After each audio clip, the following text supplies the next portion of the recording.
Atom है Rutherford atom, plum pudding atom. Plum pudding मतलब जो थॉमसन का परमाणु मॉडल था, यही है ना। हाँ, तो यहाँ पर आप लोगों को अभी मैं जो PHET जो सिमुलेशन है, यह यूनिवर्सिटी ऑफ कोलोराडो के द्वारा डेवलप किया गया। किसके द्वारा डेवलप किया गया? यूनिवर्सिटी ऑफ कोलोराडो के द्वारा डेवलप किया गया। किसके द्वारा डेवलप किया गया? यूनिवर्सिटी ऑफ कोलोराडो, ठीक है। ये इन्होंने इसको बनाया, ठीक है। यहाँ से अल्फा कणों की बम्बारमेंट हो रहा है ना, 6 × 10⁻⁻10 मीटर एटॉमिक स्केल है, ये बहुत छोटा होता है, ठीक है। तो देखते रहो, ये अल्फा पार्टिकल का बम्बारमेंट हो रहा है।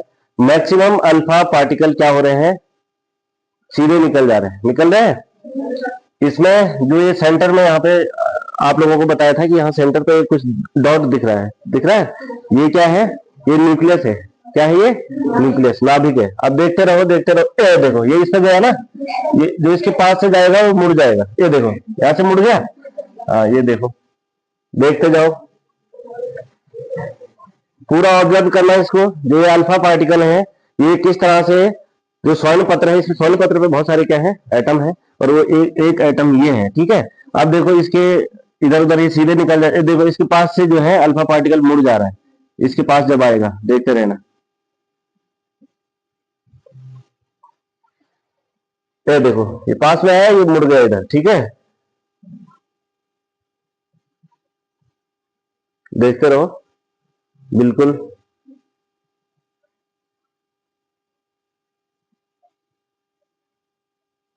दिख रहा है। तो ये रदरफोर्ड का अल्फा स्कैटरिंग मॉडल है, प्रैक्टिकल है, ठीक है, प्रयोग है। तो इसमें आप लोग देखेंगे क्या निष्कर्ष निकाला था उन्होंने, मतलब क्या ऑब्जर्वेशन करा था। तो जो अल्फा पार्टिकल हैं, अल्फा कण हैं, अधिकांश अल्फा कण क्या हो जाते हैं? अधिकांश अल्फा कण क्या हो जाते हैं? स्वर्ण पत्र को पार कर जाते हैं, ठीक है। यानी कि इसका मतलब क्या हुआ? इसका मतलब क्या हुआ भाई? Proton proton proton proton proton 85 energy level. Energy level भी बढ़ा दिया हमने, इसका बढ़ा दिया, एटम्स की संख्या बढ़ा दिया, प्रोटॉन की संख्या, ठीक है।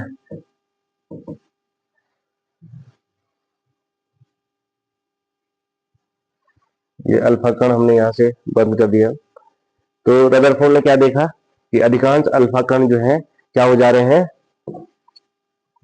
स्वर्ण पत्र से आर पार। ये स्वर्ण पत्र का एक छोटा सा एक भाग दिखा रहा था, उसको बड़ा करके जूम करके यहाँ पे दिखा रहा था। तो अधिकांश जो अल्फा कण है वह स्वर्ण पत्र से आर पार हो जाते हैं। क्या हो जाते हैं?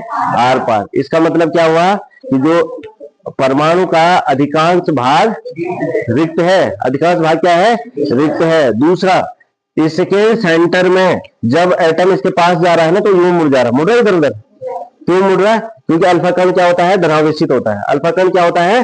धनावेशित होता है। तो इसका मतलब क्या हुआ? अल्फा कण क्या होता है? धनावेशित, ठीक है।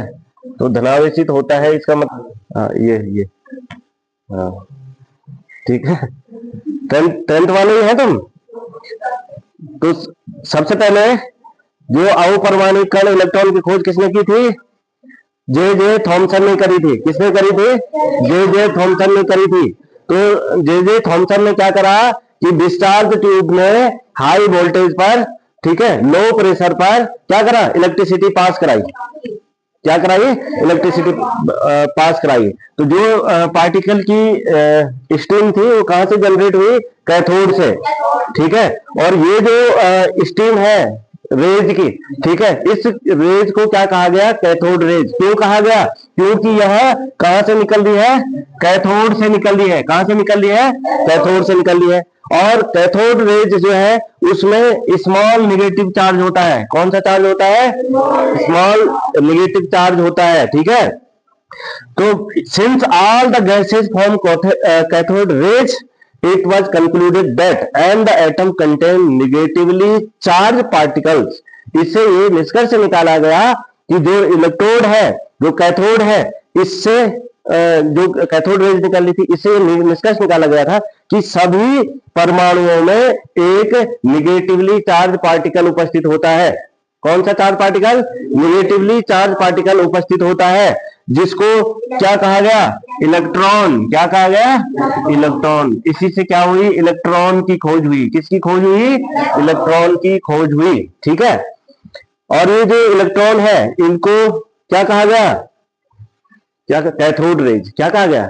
उसके बाद थॉमसन ने प्लम प्यूडिंग मॉडल या वाटरमेलन मॉडल दिया, किसका, एटम का, क्योंकि एटम बहुत छोटा है और उसका जो स्ट्रक्चर है वो हमें नहीं पता। एक्सपेरिमेंट के द्वारा इन लोगों ने सिद्ध करा कि ऐसा इनका मॉडल यानी कि इनकी संरचना हो सकती है। तो किसने दिया, थॉमसन ने प्लम प्यूडिंग मॉडल। ये इसमें दिख रहा है आपको, ये हलवा है और ये इसमें ड्राई फ्रूट्स धसे हुए हैं। ठीक है, हाँ ड्राई फ्रूट्स, काजू बादाम खाएगा, काजू बादाम ठीक है, तो ड्राई फ्रूट्स क्या उसमें धसे हुए हैं। या दूसरा हम कह सकते हैं कि जो वाटरमेलन है, तरबूज है, तरबूज में क्या होगा, तरबूज सपोज क्या है, एक द्रवांशित गोला है। कैसा गोला है, द्रवांशित गोला है, और जो इसमें क्या है, बीज है वो इलेक्ट्रॉन है। बीज क्या है, इलेक्ट्रॉन है। तो इसको किसने, थॉमसन ने कहा कि जो परमाणु है उसकी संरचना ऐसी, कैसी, तरबूज जैसी है या प्लम प्यूडिंग जैसी है। किस जैसी है, प्लम प्यूडिंग। ये दिख रहा है आपको, ये पूरा क्या है, इसमें पॉजिटिव चार्ज है और इलेक्ट्रॉन उसमें धसे हुए हैं, निगेटिवली चार्ज पार्टिकल उसमें धसे हुए हैं। दिख रहा है, तो इस मॉडल को आप जो है याद कर लेंगे, इसको बनाएंगे आप लोग। ठीक है, तो दूसरा क्या है, जो एटम है वो पूरा क्या है, न्यूट्रल होता है। क्यों होता है न्यूट्रल, क्यों होता है न्यूट्रल, क्योंकि उसमें उतना ही धनावेश होता है और उतना ही ऋणावेश होता है। माना 2 धन है 2 ऋण है तो टोटल कितना हो जाएगा, 0। देयरफॉर जो एटम है वो क्या होता है, न्यूट्रल होता है। कैसा होता है, न्यूट्रल होता है। अब जो है, जो एक इलेक्ट्रॉन है इसकी क्या कैरेक्टरिस्टिक है, तो जो इलेक्ट्रॉन है, the mass of an electron is about 1/1840 of mass of hydrogen atom. Hydrogen atom का जो द्रव्यमान होता है उसके 1840वां भाग होता है, बहुत कम होता है। क्या होता है, बहुत कम होता है, यानी कि इलेक्ट्रॉन का मास लगभग नगण्य है। समझ में आ रही बात, the mass of an electron is so small that it is considered as negligible. इसलिए इसे हम नगण्य मानते हैं। क्या मानते हैं, नगण्य। अब क्या है, चार्ज, इसमें आवेश कितना होता है, तो यहां पे आप लोगों को ये देखना है, the absolute charge of an electron is 1.6 into 10 to the power -19। लिख लो फिर से इसको, एक इलेक्ट्रॉन पे -1.6 गुणा गए 10 की घात 19 कूलाम का आवेश होता है। कि आवेश को किसमें नापते हैं, कूलाम में। किसमें नापते हैं, कूलाम में। तो एक इलेक्ट्रॉन में 1.6 गुणा गए 10 की घात 19 -19, ठीक है, का ऋणावेश होता है। कैसा आवेश होता है, ऋणावेश। यानी कि इसका जो रिलेटिव चार्ज है एक इलेक्ट्रॉन का वो -1 होता है। क्या होता है, -1। ठीक है, रिलेटिव चार्ज की बात कर रहा हूं मैं। ठीक है, अब है जो रदरफोर्ड का अभी आपको दिखाया था मैंने। ठीक है, तो रदरफोर्ड क्या है, रदरफोर्ड से पहले जो गोल्डस्टीन है। ठीक है, गोल्डस्टीन ने क्या खोजा था, गैसों में, यानी कि गैसेस जो ट्यूब होती है उसमें दूसरी रेज को ढूंढा था, जिसको कैनाल किरणें कहा गया था। जिसको क्या कहा गया था, कैनाल किरणें कहा गया था। और इन किरणों में धनावेश था। कौन सा आवेश था, इस सब एटॉमिक पार्टिकल में जो चार्ज है उसका जो मान था वो किसके बराबर था, इलेक्ट्रॉन के चार्ज के बराबर। लेकिन इलेक्ट्रॉन में क्या होता है, ऋण में होता है, और इसमें क्या होता है, धन में होता है। ठीक है, और बाद में जो ये धनावेशित पार्टिकल था, कौन सा, धनावेशित पार्टिकल था कहां, कैनाल किरणों में। इसको बाद में नाम दिया गया प्रोटॉन। क्या नाम दिया गया, प्रोटॉन। और जो प्रोटॉन का जो द्रव्यमान है वो इलेक्ट्रॉन के द्रव्यमान से 2000 गुना ज्यादा था। कितने गुना ज्यादा था, 2000 गुना ज्यादा था। ठीक है, तो एक जो प्रोटॉन है, एक प्रोटॉन की जो कैरेक्टरिस्टिक क्या होती है, जो प्रोटॉन है वो दरअसल एक हाइड्रोजन एटम है। क्या है, एक हाइड्रोजन एटम है। ठीक है, जो कि क्या है, एक इलेक्ट्रॉन खो देता है। जो क्या कर देता है, इलेक्ट्रॉन खो देता है, उसी को हम प्रोटॉन कहते हैं। और जो रिलेटिव मास है एक प्रोटॉन का वो 1 यूनिट होता है। कितना होता है, 1 यूनिट होता है। तो जो चार्ज है किस पर, प्रोटॉन पे, वो है +1.6 into 10 to the power -19 coulomb. लिख लीजिए। तो इलेक्ट्रॉन पे भी सेम है और प्रोटॉन पे भी सेम है। फर्क क्या है, फर्क क्या है, जो इलेक्ट्रॉन है उसमें माइनस में चार्ज होता है और इसमें प्लस में होता है। ठीक है, और रिलेटिव चार्ज जो होता है +1 होता है। इलेक्ट्रॉन पे -1 और इसमें +1। ठीक है, आगे समझ गए। तो जो रदरफोर्ड है, फिर इन्होंने क्या करा था, है इन्होंने स्वर्ण पत्र पर अल्फा कणों की बम्बारमेंट की, और उन्होंने उसमें क्या है, बहुत सारी चीजें खोजी। क्या खोजी बताओ, है क्या खोजा इन्होंने? ऑब्जर्वेशन क्या करा, जो अभी इससे पहले PHET फेट सिमुलेशन में बताया था आपको। ठीक है, किसने बताया था? फेट सिमुलेशन में। ठीक है, तो इन्होंने क्या देखा इसमें, गोल्ड फॉयल एक्सपेरिमेंट में रदरफोर्ड ने क्या देखा बताओ? गोल्ड फॉयल एक्सपेरिमेंट में रदरफोर्ड ने देखा कि अधिकांश अल्फा कण क्या है, इस स्वर्ण पत्र को पार करके चले जा रहे थे। ठीक है, कुछ जो अल्फा पार्टिकल है, वो जो एटम का सेंटर होता है, उस पर उसके पास आने से अपनी दिशा से क्या हो जा रहे थे, दूर, यानी कि उसके केंद्र से दूर हट जा रहे थे, है ना। और तीसरा क्या देखा उन्होंने, कुछ एक पार्टिकल्स जो है क्या थे, कुछ एक पार्टिकल क्या हो रहे थे, कुछ एक पार्टिकल नाभिक पे टकरा के, यानी कि सेंटर पे टकरा के सीधे वापस आ रहे थे। ठीक है, तो ये था जो रदरफोर्ड ने दिया। तो रदरफोर्ड ने क्या उपलब्धि थी इसमें, उन्होंने सबसे पहले ये बताया कि जो परमाणु है, ठीक है, वो तो गोलाकार तो है ही, लेकिन उसके सेंटर में कुछ ऐसा मैटर है जो कि क्या है, धनावेशित है, जो क्या है, धनावेशित है। और इलेक्ट्रॉन क्या है, उसके चारों ओर क्या करते हैं, चक्कर लगाते हैं। ठीक है, जैसे सूर्य के चारों ओर ग्रह चक्कर लगाते हैं, इसलिए रदरफोर्ड के परमाणु मॉडल को सौर मॉडल भी कहा जाता है। और जो नाभिक इन्होंने खोजा, क्या खोजा इन्होंने, नाभिक खोजा। तो नाभिक का साइज इतना था, जैसे ये पूरा क्या है, एक स्टेडियम है। ठीक है, और इस स्टेडियम के बीच में अगर हम क्या है, एक मटर का दाना रख दें, तो जो नाभिक का आकार है वो बहुत छोटा होता है परमाणु की तुलना में। तो आप कह सकते हैं कि जो एटम है उसका 99% भाग क्या है, खाली है, रिक्त है। ठीक है, और जो उसका 99.9% जो द्रव्यमान है वो सिर्फ यही है, यानी कि सारी तो उसका स्टेडियम के बराबर है, लेकिन जब हम उसको क्या करेंगे, उसका द्रव्यमान नापेंगे तो सिर्फ इस पीनट के दाने, यानी बटर के दाने के बराबर आएगा। ठीक है, समझ गए ना। तो क्लियर हो गया रदरफोर्ड का परमाणु मॉडल, इसमें कोई दिक्कत तो नहीं है। यानी कि रदरफोर्ड के परमाणु मॉडल से हमने ये देख लिया कि एटम का अधिकांश भाग खाली है। ठीक है, और उसके केंद्र में क्या है, धनावेशित भाग है जिसको न्यूक्लियस कहा जाता है, और इस न्यूक्लियस में प्रोटॉन रहता है। क्या रहता है, प्रोटॉन रहता है। ठीक है, ऐसा क्यों कहा, क्योंकि अल्फा कण धनावेशित होता है, और धनावेशित जब धनावेशित भाग पर टकरा रहा था तो उससे क्या हो रहा था, प्रतिकर्षण उत्पन्न हो रहा था। क्या उत्पन्न हो रहा था, प्रतिकर्षण उत्पन्न हो रहा था। ठीक है, तो रिलेटिव साइज आपको बता दिया। अब है drawback of Rutherford's model of the atom. जो रदरफोर्ड है, उन्होंने जो एटम का जो परमाणु मॉडल दिया उसके कुछ लिमिटेशन है या उसकी कुछ कमियां है। ठीक है, तो रदरफोर्ड तो सबसे पहले क्या नहीं कर पाए, परमाणु की स्टेबिलिटी को नहीं समझा पाए। जैसे ये क्या है, ये नाभिक है, ये धनावेशित है, और ये इलेक्ट्रॉन घूम रहा है इसके चारों ओर। क्या कर रहा है, इसके चारों ओर क्या कर रहा है, घूम रहा है। तो जब एक निगेटिवली चार्ज पार्टिकल एक पॉजिटिवली चार्ज पार्टिकल के चारों ओर घूमेगा तो क्या होगा, उसमें त्वरण होगा, एक्सिलरेट हो जाएगा। वो क्या हो जाएगा, एक्सिलरेट हो जाएगा, त्वरित हो जाएगा। और जब त्वरित होगा तो क्या होगा, अंततः वो कहां गिर जाएगा, नाभिक में गिर जाएगा। तो बात वही तो हुई, ये धनावेशित गोला है। कैसा गोला है, धनावेशित, और इलेक्ट्रॉन उसमें धसे हुए। बात वही तो आ गई फिर थॉमसन वाली। तो इससे क्या साबित होता है, इससे ये साबित होता है कि परमाणु अनस्टेबल है। लेकिन आपको पता होना चाहिए कि जो एटम है वो बिल्कुल स्टेबल है। क्या है, स्टेबल है, स्थिर है, समझ गए। तो ड्यूरिंग एक्सेलरेशन जो चार्ज पार्टिकल है वो अपनी एनर्जी को खो रहा था और फाइनली कहां गिर रहा था, नाभिक में गिर जा रहा था। तो जो रदरफोर्ड जी है, साइंटिस्ट है, इन्होंने क्या नहीं कर पाए, क्या नहीं कर पाए भाई, स्टेबिलिटी को समझा नहीं पाए। स्टेबिलिटी को क्या नहीं कर पाए, समझा नहीं पाए। तो इसको समझाने के लिए नील बोर नामक एक साइंटिस्ट हुए। कौन, नील बोर नामक एक साइंटिस्ट हुए। उन्होंने इसे समझाने का प्रयास किया। फिर उन्होंने अपना एक मॉडल दिया जिसको बोर का परमाणु मॉडल कहते हैं। बोर का परमाणु मॉडल कहते हैं। तो इसमें उन्होंने बताया कि भाई देखो, रदरफोर्ड ने जो कहा बिल्कुल सत्य है।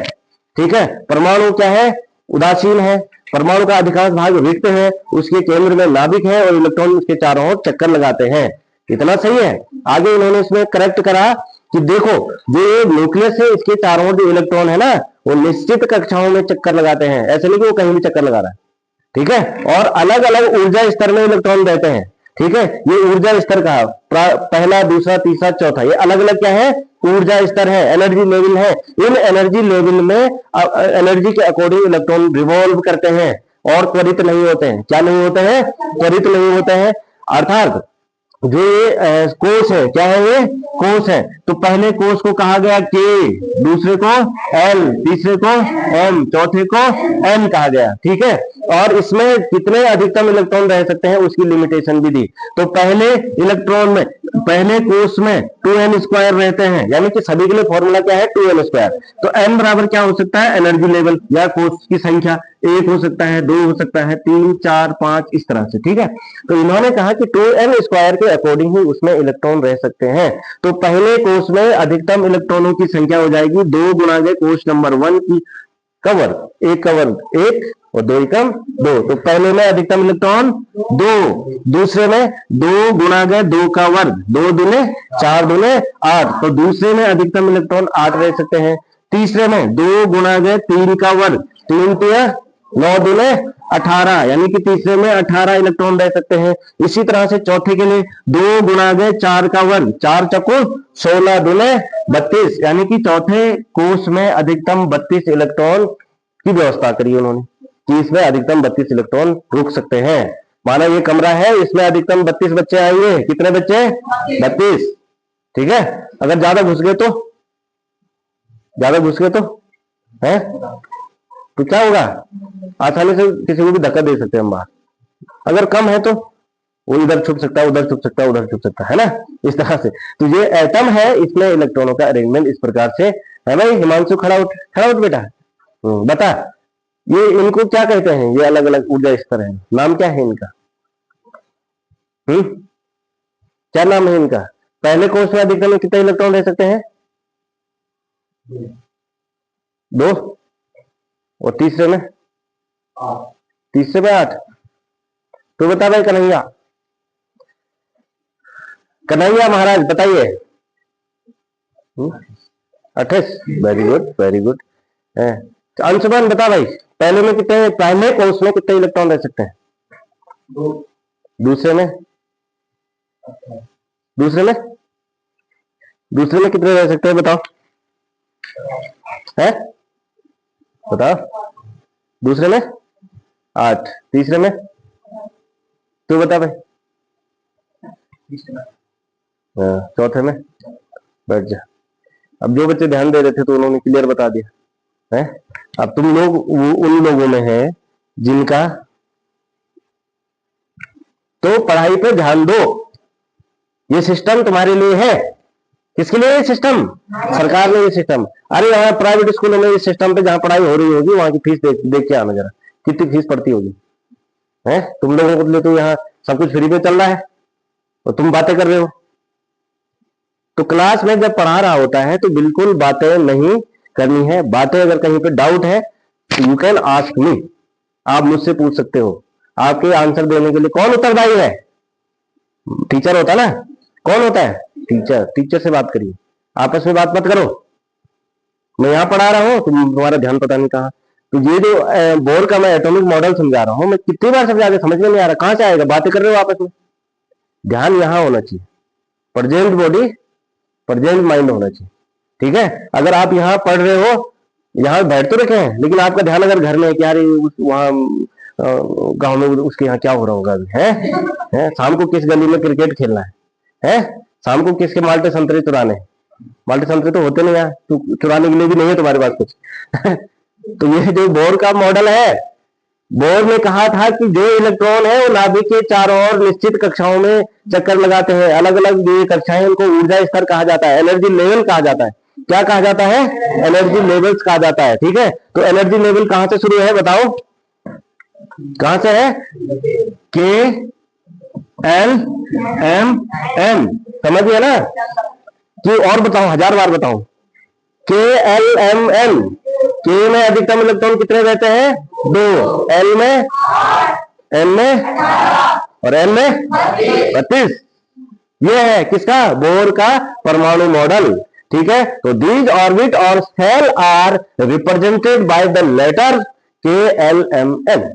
समझ गए? तो ये बोर का एटॉमिक मॉडल है। इसमें अधिकतम कितने इलेक्ट्रॉन रह सकते हैं? 2n square. 2n स्क्वायर को जब हम सॉल्व करते हैं तो 2 8 18 32, 2 8 18 32।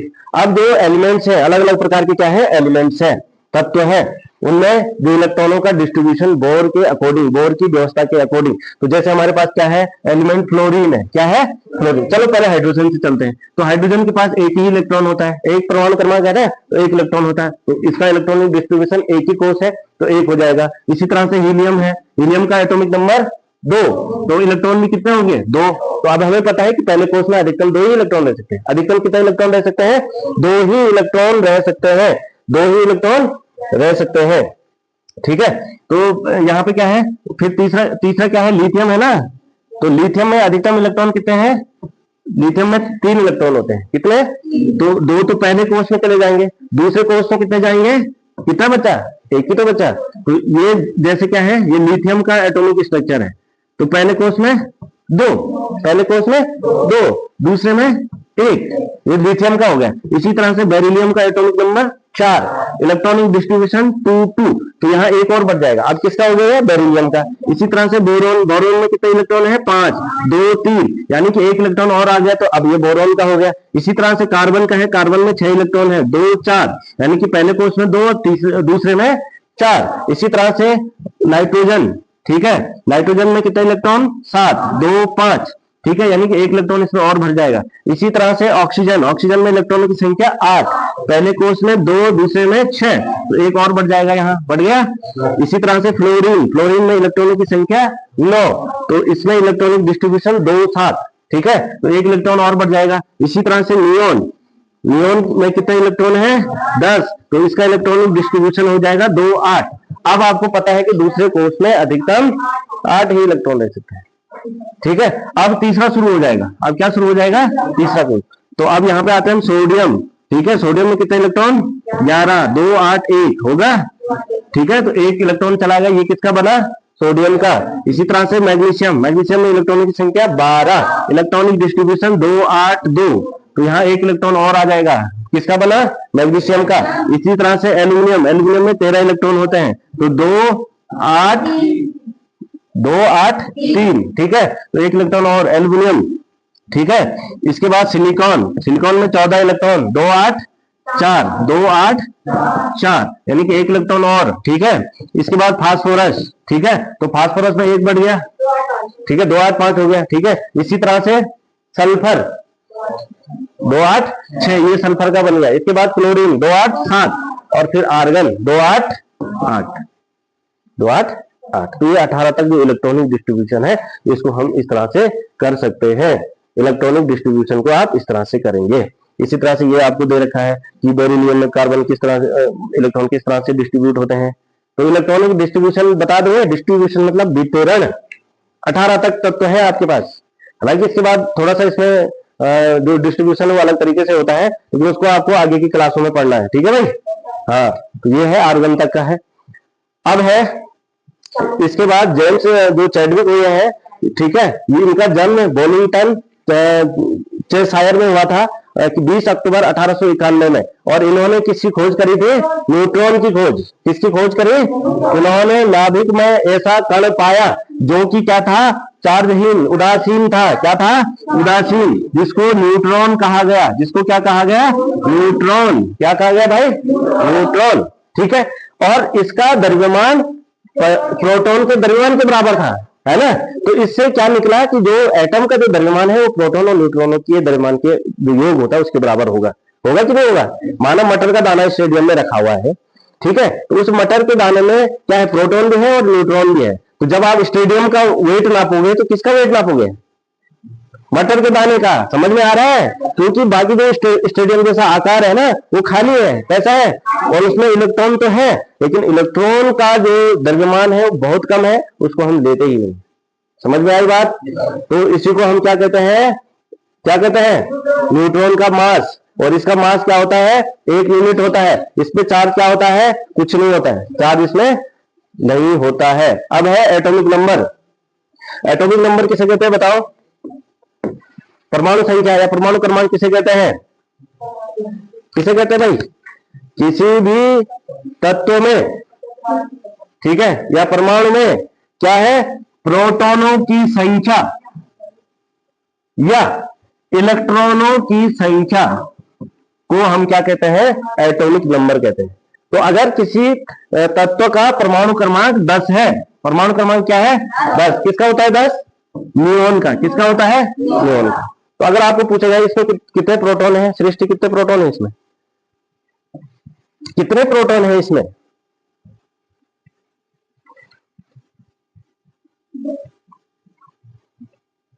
हिमांशु बताओ भाई, कितने प्रोटॉन है? कितने? 10। और इलेक्ट्रॉन? इलेक्ट्रॉन कितने हैं? गौरव बता भाई। 5। धनंजय 5। मतलब कैसे 5 है बताओ ना, कैसे? अभी तो मैं तुम्हें बता रहा हूं कि किसी है, अभी मैं तुम्हें ये लिख भी रखा मैंने कि प्रोटॉनों की संख्या बराबर इलेक्ट्रॉनों की संख्या, यानी कि उस तत्व में उतने ही प्रोटॉन होंगे और उतने ही इलेक्ट्रॉन होंगे, और वही उसकी क्या है? परमाणु संख्या है। समझ में नहीं आया? हिमांशु नहीं आया समझ में? आ गया? तो अब मैं क्लोरीन का पूछ रहा हूं। क्लोरीन का परमाणु क्रमांक है 17। कितना है? इसमें कितने प्रोटॉन है? कितने प्रोटॉन है? नहीं आया समझ में? सृष्टि बता है? कभी कभी जो है मेरा मन करता है कि मैं भाग जाऊं इस क्लास से। अरे मैं बता रहा हूं कि जितना उसका क्या होता है? परमाणु क्रमांक होता है, उतनी ही उसमें प्रोटॉनों की संख्या होती है, और उतनी ही क्या होती है? आया समझ में? अरे जति तो परमाणु क्रमांक तत्तमा प्रोटॉन छा, और तत्तमा क्या? इलेक्ट्रॉन। अब बताओ कति क्लोरीन में कति प्रोटॉन है? अब कितना हुआ और कितना इलेक्ट्रॉन है? अरे मैंने कहा रौतल गांव का परमाणु, रौतल गांव का गांव क्रमांक है 909। कितना है? 909। तो मैंने आपको कहा कि जिस गांव का जितना क्रमांक, उतने वहां पुरुष रहते हैं, उतने वहां महिला रहती है। तो कितने पुरुष होंगे रौतल में? क्रमांक के बराबर क्या क्रमांक बताया? 909। और उतनी महिलाएं हैं, तो कितनी महिलाएं होगी? 909। आया समझ में? नहीं आया अभी भी? आगे समझ में? नहीं आया अभी भी? मैंने कहा उल्लेण का परमाणु क्रमांक है, ठीक है? उल्लेण का गांव नंबर है 50। तो कितनी महिला है वहां? कितने पुरुष है? बता दिया ना मैंने, कोड वर्ड में बता दिया कि जितना वहां का गांव का नंबर है उतना वहां पुरुष है, उतनी वहां महिला है। वही मैं यहाँ पूछ रहा हूँ कि वही चीज मैं यहाँ बता रहा हूँ कि जिस तत्व का परमाणु क्रमांक जितना है, उतने ही उसमें प्रोटॉन है, उतने उसमें क्या है? और उतने ही इलेक्ट्रॉन है। और जोर से बोलूं, और जोर से बोलूं, उतना ही उसमें क्या है? इलेक्ट्रॉन है, और उतने ही उसमें प्रोटॉन। समझ गए? अब मैं पूछता हूं, कैल्शियम का परमाणु क्रमांक है 20। कितना है? कितने प्रोटॉन है इसमें? कितने? 20। और कितने इलेक्ट्रॉन है? अभी भी घबरा के बोल रही तो कितने हैं? 20। कितने हैं? 20 प्रोटॉन है। और कितने इलेक्ट्रॉन है? 20 ही है। अब तुम पागल हो गए, मुझे समझ में नहीं आ रहा। कौन पागल है? तुम लोग? ये पागल। अब देखो पागल बोल रहे तुझे, इसलिए अब ना, अब थोड़ा और ध्यान दे, ठीक है? अब एक और पूछूं, है? सोडियम का परमाणु क्रमांक 11 है। क्या कितना है? तो इसमें कितने प्रोटॉन हुए? 11। Very good. कितने हुए? और इलेक्ट्रॉन कितने हुए? और कॉन्फिडेंस के साथ बोल, कितना? 11। Very good. बैठ, ताली बजाओ भाई के लिए। बैठो बैठो बैठो। अब बताओ तुम्हें एक शब्द बताने के लिए, एक लाइन बताने के लिए आधा घंटे तुम्हें ही झेल रहा हूं, तुम्हें मैं कैसे झेल रहा हूं तुम्हें? देश का टीचर होता तो आज तक पागल हो जाता है। होता कि नहीं होता? तो समझ गए ना? अब आते हैं हम न्यूट्रॉनों की संख्या और प्रोटॉनों की संख्या के योग को क्या कहते हैं? द्रव्यमान संख्या।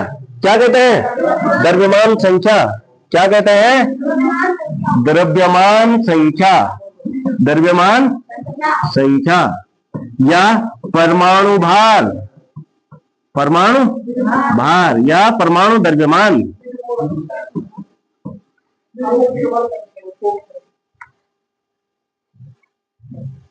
किसने कहा?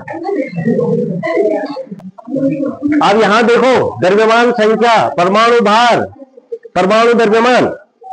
अभी मैंने क्या कहा कि जिस तत्व का परमाणु क्रमांक जितना है उतने उसमें क्या होते हैं? इलेक्ट्रॉन होते हैं, और उतने उसमें क्या होते हैं? तो आपके पास अगर परमाणु 20 तक आपने याद कर लिए, एटॉमिक नंबर, सिंबल और तत्वों के नाम 20 तक याद है ना, तो 20 तक तत्वों में कितने प्रोटॉन है और कितने इलेक्ट्रॉन आपको पता चल गया। अब बताने की जरूरत नहीं है ना। अगर आपसे किसी ने पूछा एल्यूमिनियम में कितने प्रोटॉन है? 13 प्रोटॉन। कितने इलेक्ट्रॉन है? 13 इलेक्ट्रॉन। लेकिन अगर आपसे पूछा जाए कि कैल्शियम में क्या है? कैल्शियम में 20 न्यूट्रॉन है। कैल्शियम में कितने न्यूट्रॉन है? 20 न्यूट्रॉन है। ठीक है, कितने न्यूट्रॉन है? 20 न्यूट्रॉन है। ठीक है, तो इसकी द्रव्यमान संख्या क्या होगी? तो सबसे पहले यहां सुन लो कि जो द्रव्यमान संख्या है, यानी कि जो टोटल परमाणु भार होता है, परमाणु द्रव्यमान होता है किसी भी परमाणु का, उसी को हम परमाणु संख्या द्रव्यमान संख्या कहते हैं। उसको हम क्या कहते हैं? द्रव्यमान संख्या। और ये बराबर होता है किसे? Z+m या P+n, P+n, यानी कि प्रोटॉनों की संख्या प्लस न्यूट्रॉनों की संख्या। समझ गया ना? अब आपको बताना है, आप तुम्हारा दिमाग कितना फास्ट चलता है। ठीक है, अब आपको बताना है कि जो कैल्शियम है जिसमें मैंने न्यूट्रॉनों की संख्या आपको बता दी 20 है। कितनी है? 20। इसका परमाणु भार कितना होगा? कितना होगा? कैसे होगा? खड़ी उठ बता कैसे होगा? क्योंकि उसमें 20 न्यूट्रॉन है और 20 इलेक्ट्रॉन है। इलेक्ट्रॉनों को नहीं लेना है आपने। इलेक्ट्रॉनों को हमने पहले बताया ना, इलेक्ट्रॉनों का द्रव्यमान बहुत कम होता है, प्रोटॉन लेना है। तो आपको परमाणु क्रमांक से चल गया ना पता कि कितना प्रोटॉन है कैल्शियम में? 20 है। न्यूट्रॉनों की संख्या परीक्षा में दे देगा तुम्हें। परीक्षा में क्या कर देगा? आपको न्यूट्रॉनों की संख्या को दे देगा। ठीक है, हाँ। तो अगर आपके पास परीक्षा में आता है कि क्लोरीन है, कोई तत्व है क्लोरीन, और इसमें कितने न्यूट्रॉन है? 19 न्यूट्रॉन है। कितने न्यूट्रॉन है? 19 न्यूट्रॉन है। इसका परमाणु द्रव्यमान क्या होगा? मैंने दिया ना, मैंने दिया है। किताब पे क्या है? कुछ नहीं है। परीक्षा में आपको कोई जरूरत नहीं 19 ही दे देगा। आपकी कैलकुलेटर IQ लेवल जांचना है ना, तो आपको यहाँ 19 दे सकता है, 20 दे सकता है, लेकिन ये तो इधर उधर हो सकता है। लेकिन एक चीज आपको क्लियर पता होनी चाहिए। क्या पता होनी चाहिए? क्या पता होनी चाहिए? इसमें प्रोटॉनों की संख्या कितनी है क्लोरीन में? कितनी है? 19। ये मैंने न्यूट्रॉनों की संख्या लिखी। किसकी संख्या? न्यूट्रॉनों। प्रोटॉनों की संख्या कितनी है क्लोरीन में? कितने?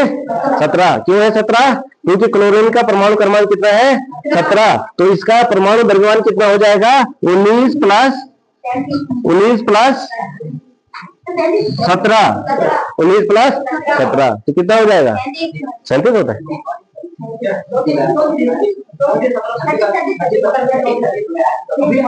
अभी जोड़ घटाना आता कि नहीं आता? 9th में पहुंच गए, जोड़ घटाना आता कि नहीं आता अभी? वो भी नहीं, मतलब हाँ, कितना आएगा? 36। कितना? 36। समझ गए? तो ये ऐसे निकालना है आपको। बैठो। लिखा कितना भी वो आपको लिखना है परीक्षा में। ठीक है, वो मैं 38 लिखो, 36 लिखो, 48 लिखो। अब तुम क्या लिखते हो परीक्षा में? तुम लिख दोगे तो 0 नंबर। तुम्हें सही करना है। तुम्हें क्या करना है? सही करना है। ठीक है, इसी तरह से जो एल्यूमिनियम है उसका जो है यहाँ पे क्या है? मास नंबर दिया गया है, परमाणु द्रव्यमान 27 है। और एल्यूमिनियम आपको पता है क्या है? अगर इससे एक सवाल पूछा जाए कि एल्यूमिनियम का मास नंबर, द्रव्यमान संख्या 27 है, 27 है, कितनी है? 27 है। इसमें कितने न्यूट्रॉन होंगे? कौन बताएगा? बताओ कितने न्यूट्रॉन होंगे? 14 होंगे। कैसे? क्योंकि उसमें प्रोटॉन कितने हैं? अरे एल्यूमिनियम का परमाणु क्रमांक आपको पता है 13 होता है। 27 में से 13 घटा देंगे, न्यूट्रॉनों की संख्या आ जाएगी। ये तो यहाँ लिखा था, नकल कर दी तुम लोगों ने। अब मैं दूसरा दे रहा हूँ। आर्गन का जो मास नंबर है वो 40 है। इसमें न्यूट्रॉन कितने होंगे? How many neutron in argon atom? Argon कैसे? क्योंकि आर्गन का परमाणु क्रमांक कितना होता है? 18। तो 18 उसमें क्या है? प्रोटॉन है। ठीक है। 40 में से आप 18 घटा दोगे, 40 में से आप क्या घटा दोगे 18, तो कितने न्यूट्रॉन है 22। तो सरल है। और चिल्ला चिल्ला के बताना पड़ता तुम्हें, है चिल्ला चिल्ला के बताओ जी। ठीक है। अब किसी भी जो एलिमेंट होता है, कोई भी जो तत्व होता है, उसको जब हम सिंबल लिखते हैं तो पहला लेटर क्या लिखते हैं कैपिटल और दूसरा स्मॉल। ठीक है। यानी कि इसको अगर हम सांकेतिक इसमें लिखे, माना एक्स क्या कोई एलिमेंट है, नीचे इसका परमाणु क्रमांक जिसको जेड से रिप्रेजेंट करते हैं और ऊपर इसकी द्रव्यमान संख्या जिसको ए से रिप्रेजेंट करते हैं। समझ गया ना। अब माना आपके पास क्या है, कोई तत्व कार्बन है, तो आप इस तरह से लिखोगे कार्बन का परमाणु क्रमांक 6, परमाणु द्रव्यमान 12, लिख दिया। इसी तरह से आपके पास क्या है, आर्गन बताया था ना अभी, तो आर्गन का परमाणु क्रमांक 18, परमाणु भार 40। इसी तरह से कैल्शियम, कैल्शियम का परमाणु भार कितना हो रहा, द्रव्यमान संख्या 40 और एटॉमिक नंबर 20। समझ गए। तो इस तरह से आप लिखेंगे, जो आपको लिखा है तो इसी तरह से लिखे थे ना। हाँ, तो जो मास नंबर है वो number of proton plus number of neutron. ठीक है। तो आपके पास न्यूट्रॉनों की संख्या दे देगा। ठीक है। अगर न्यूट्रॉनों की संख्या नहीं देगा तो आपके पास क्या दे देगा, मास नंबर पहले ही दे देगा, आपको न्यूट्रॉन निकालना है। बस आपका दिमाग कितना फास्ट चलता है उस पर डिपेंड करेगा। समझ रहे हो। हाँ। अब है ये कुछ क्वेश्चन है, क्वेश्चन मैंने आप लोगों को करा दिए ना। हाँ। अब यहाँ पे क्या है, आइसोटोप्स, आइसोटोप्स समस्थानिक, क्या कहा मैंने, समस्थानिक, क्या कहा, समस्थानिक।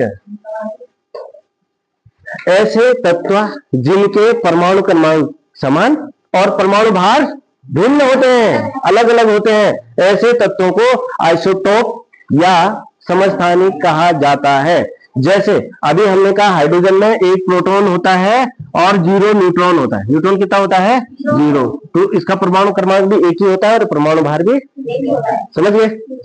लेकिन ये पाया गया कि कुछ हाइड्रोजन में एक न्यूट्रॉन होता है, कुछ हाइड्रोजन में क्या होता है एक न्यूट्रॉन। तो उस कंडीशन में उस हाइड्रोजन का जो मास नंबर है वो 2 हो जाएगा कि नहीं हो जाएगा। और कुछ हाइड्रोजन में n बराबर 2 होते हैं, यानी कि 2 न्यूट्रॉन होते हैं, एक प्रोटॉन होता है, बहुत कम मात्रा में। तो उस हाइड्रोजन का परमाणु भार 3 होगा कि नहीं होगा। अब आप देखोगे इन तीनों के परमाणु क्रमांक सेम है, एक एक है, और परमाणु भार 1 2 3 अलग अलग है। तो इन्हें ही समस्थानिक कहा जाता है। इन्हें ही क्या कहा जाता है, समस्थानिक कहा जाता है। तो पहले का नाम है प्रोटियम, पहले का नाम क्या है प्रोटियम, दूसरे का नाम, तो प्रोटियम में न्यूट्रॉन नहीं है, ये ऑरेंज कलर का गोला है या नहीं है, यहाँ एक है यहाँ 2 है, समझ लो।